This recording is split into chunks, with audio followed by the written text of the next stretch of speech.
ഞാൻ ഐസിയുലാണ്. ഇതൊക്കെ ഇവിടെ ഡിസ്കഷനൊക്കെ ഇവിടെ നടക്കുന്നുണ്ട്. ഡോക്ടർ എൻ്റെ അടുത്ത് വന്നിട്ട് പറഞ്ഞു, ലീന ഡോക്ടറെ നമുക്ക് ആൻജിയോഗ്രാം ചെയ്യാം. അപ്പോൾ ഈ പ്രോബബിലിറ്റി ഉണ്ട്. എൻ്റെ കേസിൽ ഒന്നാമത്തെ ഞാൻ തടിയുണ്ട്, എൻ്റെ അച്ഛന് ഹിസ്റ്ററി ഉണ്ട്, എൻ്റെ അച്ഛൻ അറ്റാക്ക് വന്നിട്ടുണ്ട്. പിന്നെ എനിക്ക് പക്ഷേ ഷുഗറോ പ്രഷറോ അതുവരെയ്ക്കും ഉണ്ടായിരുന്നിട്ടില്ല. അന്ന് മാത്രമാണ് എനിക്ക് BP ഹൈ ആയിട്ടുള്ളത്. അങ്ങനെ പറഞ്ഞു എന്തായാലും നമുക്ക് ആൻജിയോഗ്രാം ചെയ്യാൻ പോകും. ഞാൻ ഫ്രണ്ട്ലി ആയതുകൊണ്ട് ഞാൻ ഡോക്ടറോട് പിന്നെ ഞാൻ എനറോണെ ഇതിനെയൊക്കെ കുറിച്ച് ഞാൻ കേട്ടിട്ടുണ്ട്. അപ്പം ഞാൻ സാറിനോട് പറഞ്ഞു, സർ എനിക്ക് എൻ്റെ അച്ഛന് 20 കൊല്ലം മുമ്പ് അറ്റാക്ക് വന്നിട്ടുണ്ട്.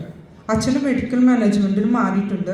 ആൻജിയോപ്ലാസ്റ്റി ഒന്നും ചെയ്തിട്ടില്ല. ഇപ്പോഴും അച്ഛൻ നല്ല ഓക്കെ ആയിട്ട് ഇരിക്കുന്നുണ്ട്. ഹാർട്ടിൻ്റെ ഇഷ്യൂസ് ഒന്നും ഇതുവരെ വന്നിട്ടില്ല. എനിക്കൊരു മെൻ്റലി ഒന്ന് പ്രിപ്പയർ ചെയ്യാൻ കുറച്ച് സമയം തരണം. ഞാൻ എടുക്കാം, ആൻജിയോഗ്രാം ചെയ്യാം.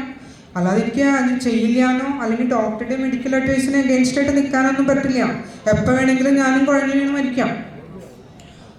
അപ്പോൾ ഞാൻ ഡോക്ടറോട് പറഞ്ഞു, ഡോക്ടർ എനിക്ക് ഇപ്പം എനിക്ക് പെയിനൊക്കെ കുറച്ച് കുറഞ്ഞിട്ടുണ്ട് എന്ന് പറഞ്ഞു.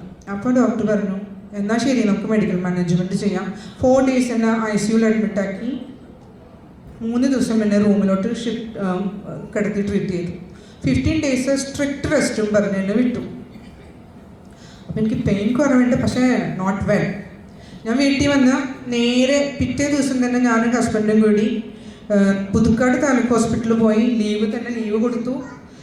അവിടെ നിന്ന് ഞാൻ അപ്പം തന്നെ വിളിച്ച് പറഞ്ഞിട്ടുണ്ടായിരുന്നു, എനിക്ക് എൻഹാർട്ട് എടുത്തു വയ്ക്കണം, എനറോൺ എടുത്തു വയ്ക്കണം എന്ന് പറഞ്ഞു. അപ്പോഴത്തേക്കും അവിടെ സുജാത എന്ന് പറഞ്ഞൊരു സ്റ്റാഫ് എനിക്ക് എനറോണും എൻഹാർട്ടൊക്കെ പുതുക്കാട് നമുക്ക് അവൈലബിൾ ആണ്, വാങ്ങിച്ചു തന്നു. അങ്ങനെ ഞാനത് കഴിക്കാൻ തുടങ്ങി. 15 ദിവസം കഴിഞ്ഞിട്ട് ഞാൻ ഹോസ്പിറ്റലിൽ ജോയിൻ ചെയ്തു. കുറച്ച് ദിവസം ഞാൻ മെഡിസിൻ കറക്റ്റായിട്ട് എൻഹാർട്ടും എനറോണും കഴിച്ചുകൊണ്ടേയിരുന്നു. അങ്ങനെ ഒരുവിധം സ്റ്റേബിളൊക്കെ ആയിട്ടുണ്ട്. പിന്നെ ഞാൻ എന്തായാലും ആൻജിയോഗ്രാം ചെയ്യാം, സംശയിച്ച് നിൽക്കേണ്ട കാര്യമൊന്നുമില്ല. എന്നോട് എല്ലാ ഡോക്ടേഴ്സും പറഞ്ഞു, ലീന മാഡം എന്തായാലും ആൻജിയോഗ്രാം ചെയ്യും. നമ്മളത് അസുഖം ഇല്ലെങ്കിലും നമ്മളത് റുട്ടീനായിട്ട് ഇടയ്ക്കൊന്ന് ചെയ്യണം എന്ന് പറഞ്ഞു. അങ്ങനെ ഞാൻ മെൻ്റലി പ്രിപ്പയർ ചെയ്തു. ഞങ്ങൾ ആൻജിയോഗ്രാം ചെയ്യാനായിട്ട് ഹോസ്പിറ്റലിൽ അഡ്മിറ്റാക്കി ആൻജിയോഗ്രാം ചെയ്തു. ഞാൻ എൻ്റെ പോണന്ന് വരെ ഇതെല്ലാം കഴിച്ച് ഞാൻ പോയി. മോളും എല്ലാവരും വന്നു. ആൻജിയോഗ്രാം ഡോക്ടർ തോമസ് ജോൺ ആണ് ആ ഡോക്ടർ.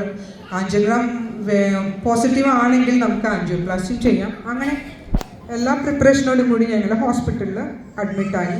Next day angiogram. അപ്പോൾ ഹസ്ബൻഡ് വേഗം എനറോണൊക്കെ എടുത്തുകൊണ്ട് വന്നു, ഇത് കഴിച്ചു നമ്മുടെ റിസൾട്ട് എന്ന് പറയണ്ടാണ്.